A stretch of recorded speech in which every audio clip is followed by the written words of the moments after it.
บ่แม่นว้าวได้ประเทศลาวนี่ถ้าว่าบ่มีประเทศไทยให้แบบเพิ่งพาอาศัยนี่ก็คือสิบ่ได้ละประเทศละเฮาคนประชาชนน่ะสิบ่รอด แม่นบ่รอด แต่ก็บางคน อยู่ได้อยู่แต่แบบขาดเคินๆ แม่น บ่มีพออยู่พอกิน แต่คือบางคนที่เขามีเงินมีคำเขาก็อยู่รอดเนาะเป็นนักธุรกิจนะ คน ชาวไร่ชาวนาเนาะ จนคือเฮา แม่น รวมเนาะ แม่น คนที่รวยก็หลายเนาะอยู่ลาว คนที่ต้นทุนหลายนะ แม่น ไม่ว่าเฉพาะตัวชาวไทยแล้วก็หลายๆคนที่ แม่นเฮาก็อาศัยประเทศไทยแหละพ่อแม่พี่น้องเอ้ยเพิ่งบุญเพิ่นว่าซั่นสิ เพิ่งบุญเพิ่งบารมีเพิ่น เพิ่น โดย ทำงานอยู่เมืองไทยได้เงินเป็นก้อนเป็นกำบางคนก็ได้เฮือนได้ศาล แม่น อย่าง นะ ชาวไทยนี่ก็ได้ประสบการณ์หลายอย่าง ว่าบ่ได้เฮือนได้ศาลคือเพิ่น เลยแต่ว่าได้ประสบการณ์แล้วก็ความรู้มาเนาะ แม่ได้เห็นประเทศเพิ่นพัฒน์เจริญรุ่งเรืองสวยงาม โดย เจริญก้าวหน้าสำใดนั่นนะ แม่นโอ้แต่ว่าประเทศเพิ่นนี้เจริญ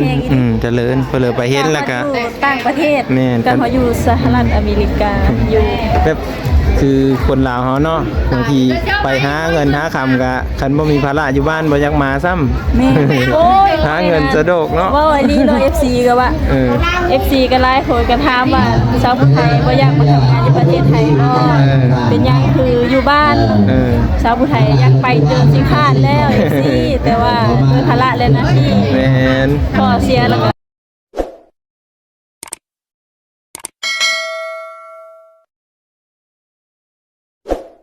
สบายดี สบายดี โอ้ย FC มา คิดมาก มากับน้องออล่าวะนี่ แม่นมากับผู้สาว โต ผู้สาว แดดกระดิกระดอนเนาะ แม่นมาสบายดีเด้ มันอยู่ห่มพี่ก็ได้โทษพี่น้องเพิ่นนั่น FC เด้สบายดี เพิ่นกำลังสาวกะที่อาย สาวผู้ไทยเพิ่นมาหายไข้เนาะ หายไข้ลูก โดย หมดแล้ว หมดแล้วเพิ่นว่า ขายดีอยู่ โดยเสื้อซาเล้งมาบ่ แม่น โอ้ขับมาเองเลย ทำเอง จะมาเก่งแท้นี่ขับซาเล้งมาเอง สู้ สู้ๆนั่น ไปขายทุกมื้อ โอ้ ต่อฮอดใต้ฮอดเหนือ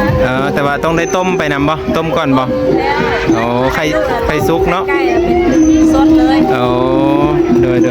ก็เลยเฮาก็เดี๋ยวไปถ่ายบรรยากาศให้พ่อแม่พี่น้องเบิ่งอยู่เนาะประว่าเห็นสาวผู้ไทยเพิ่นมาแต่ไทยตั้งแต่โดนเติบเลยเนาะ รวมเลย ก็เลยว่า 3 อาทิตย์ไปเดินแล้ว เพราะล่าสุดก็ไปถ่ายชื่อเพิ่นก็มี FC ก็จะเห็นอยู่ว่าเพิ่นเฮ็ดแนวเลยอยู่เด้เพิ่นไปแต่ไทยแล้วเพิ่นมาเมื่อนะก็เลยว่าเพิ่นก็ไม่ค่อยว่างเนาะ มีแค่ชีวิต แม่น การใช้ชีวิตอยู่ แม่น บ้าน แม่น เรา แม่นแหละ อยู่ ก็ บ้านก็เป็นเดี๋ยวนี้ก็เป็นแม่ค้าพี่น้องฝากคนมือช่วยหน่อยเด้ออยู่บ้าน การนั้นบ่ไปขายนี่ต้องไปหับไข่มาอีก แม่น โอ้ ไปขับไข่ต่อนำแม่ค้าอีกอยู่ที่ก็ แล้วก็มาต้มขายสิเนาะ แม่นแต่ก็มาต้มขายไปเลาะขายอีก โอ้ ได้กำไรเลยแต่ละ10,000 โอ้ เงินชาวบ้านเอา สาวบ้านเนาะ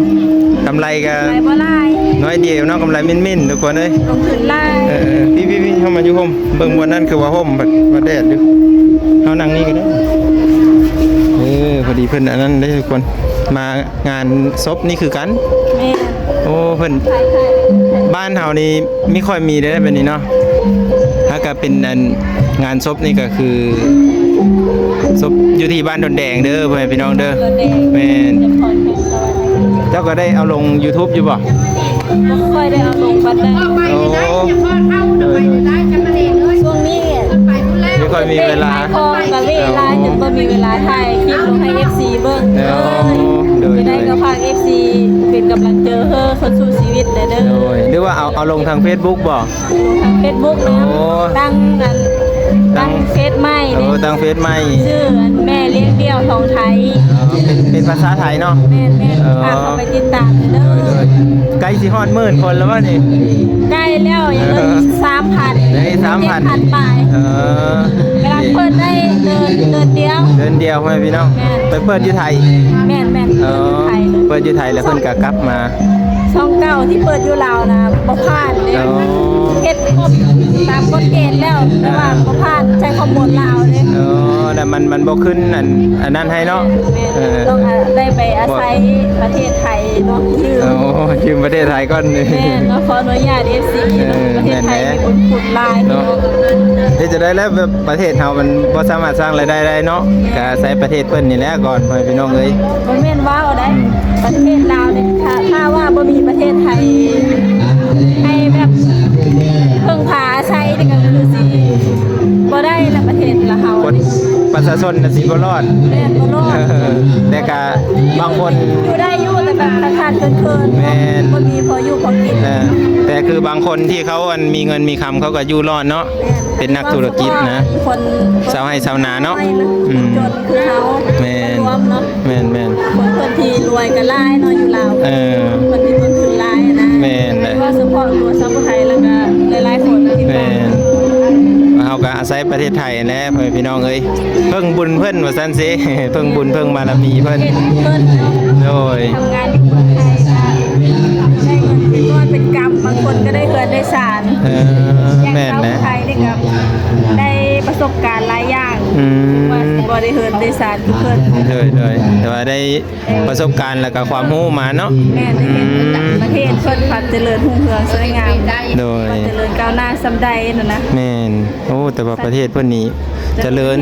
เจริญเพิ่นเลยไปเห็นแล้วก็ อยู่ต่างประเทศ แม่น ก็เขาอยู่สหรัฐอเมริกาอยู่ แบบ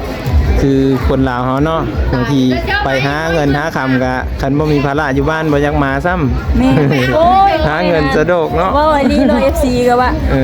FC ก็หลายคนก็ถามว่าชาวไทยบ่อยากมาทำงานในประเทศไทยบ่เป็นหยังคืออยู่บ้าน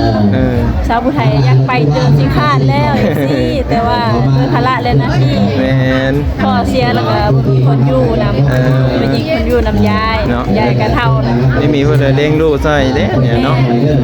เพิ่นก็เฒ่าแล้วเพิ่นก็เลี้ยงบ่ไหวแล้วนี่ขนาดคุณนุ่มนี่ก็ยังบ่ไหวเลยดื้อหลาย แม่นเลย อยากไปแฮงทุกคนประเทศไทยห้ามค่าแรงก็สูง แม่น400 500ผมไม่จังเนาะ แม่น ก็ถือว่าอยู่รอดนะพ่อพี่น้อง อย่างคนไทยก็เป็นคนใจดีมีน้ำใจเนาะอันนี้ว่าจากใจจริงๆบ่ได้ย่องบ่ได้เยอะบ่ได้อวยไทยเด้อ แม่น เว้าจากประสบการณ์ ประสบการณ์ไปเห็นมาแล้วเนาะ ไปเห็นมาแล้วแล้วก็ได้สัมผัสมาแล้ว โอ้ยอันนี้ก็คือได้ถามสาวผู้ไทยไปพี่น้องก็คือประสบการณ์ที่เพิ่นได้ไปอยู่ประเทศไทยมาเนาะไปทำงานนั่นแหละแล้วก็มาอยู่บ้านเฮาแล้วก็โอ้ถือว่าเพิ่นก็ได้นำเอาประสบการณ์ตัวนั้นมาค้าขายอยู่บ้านเฮาเนาะ แต่ในความกล้าหาญในความรู้หลายอย่าง แม่นจะเฮ็ดให้เฮาแบบมีชีวิตที่ว่าสะดวกไปในระดับหนึงเนาะก็ใครกว่าเฮาอยู่ซื่อๆนะพ่อแม่พี่น้องก็ถือว่าดีนะพ่อแม่พี่น้องเอ้ย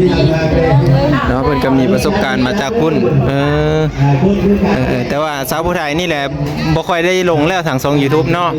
ลงแต่ Facebook บัดนี้ ครับไปนี่ก็ต้องพึ่งตลอดจากกอง ว่า YouTube นี่ต้องถ่ายขั้นต่ำก็9นาทีบ่ได้เนาะ9นาที10นาทีพ่อแม่พี่น้อง พัดเขาถ่ายประมาณ10วิค ค รั รั บบ กินน้ำบ่ดิอยู่กระถางนั่นก็ได้กระถางแดงอ่ะดิน้ำเย็น น้ำสตรอเบอรี่ โอ้โหพี่เสือเนาะบาดสีเนาะเห็นว่าคนนี่กำลังเริ่มมันเข้ามานั่นกันแล้วทุกคนแล้วเพิ่นสิเอานักเห็นโดยเนาะเพิ่นสิเอานักเห็นมาแห่ได้ทุกคนไม่ได้ขึ้นไปพุ่นบ่เอาทายลุมไอ้โจเนาะพี่น้องเมาแดดแห้งไรสบายดีเด้อทางนี้ ไปดี โอ้ยอันนี้อยู่บ้านดอนแดงนี่เองบ่โอ้อยู่บ้านดอนแดงเด้อพี่น้องเด้อเพิ่นก็มาท่าแห่ศพอัญญาธาตุน่ะนะทุกคนแดดแห้งร้ายเนาะมาอันส้นห่มก่อนโอ้ยเฮาเพิ่งห่มก่อนเด้อแดดแห้งอันนี้เลยพี่น้องเอ้ยเนาะเบิ่งในทางข้างนอกจนเริ่มแม่ๆปุ่นเลยนี่ฮะโอ้เนาะแต่ว่าคนก็หาอยู่ตามห่มไม้อย่างนี้เห็นบ่นี่ว่าอันเบิ่งนี่แหละตอนที่เพิ่น